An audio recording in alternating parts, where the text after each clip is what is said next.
का बेटवा कहाँ जाते है? होली खेले जाते चाचा। अच्छा। हैप्पी होली। हैप्पी होली। तब एक काम करा बेटवा, आवा हम ही लगा के हम ही से आशीर्वाद ले ले पहले। चाचा एक बात बताई, बुरा मत माना। अच्छा। अगर तुम्हें लगाई न तू इतना मोबिल फेंकेला, इतना मोबिल फेंकेला कि हमार हथवा करिया हो जाई। का बताई बेटा, हमार किस्मतिये खराब बा। कोनो तरीका बतौते हमरहू गौवा में नाम चलत। तरीका का बताओ बा? एक ठे राज के बात बताओ थई। रुको जरा, सबर करो। कौनो बढ़िया देख के लड़की छेड़ दा, तार नौआ अपने आप हो जाई। हमार किस्मत खराब बा, लैला मजा बेटा। तुम्हारो किस्मतिये काम खराब ना बाटे। बस तोहार ई बात तो हम मानब।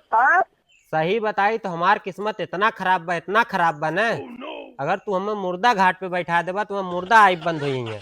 और पूरी गलती हमारा ना बा, आई पनौतिया के बाटा, आई पनौतिया के लेके घूमी थे हम।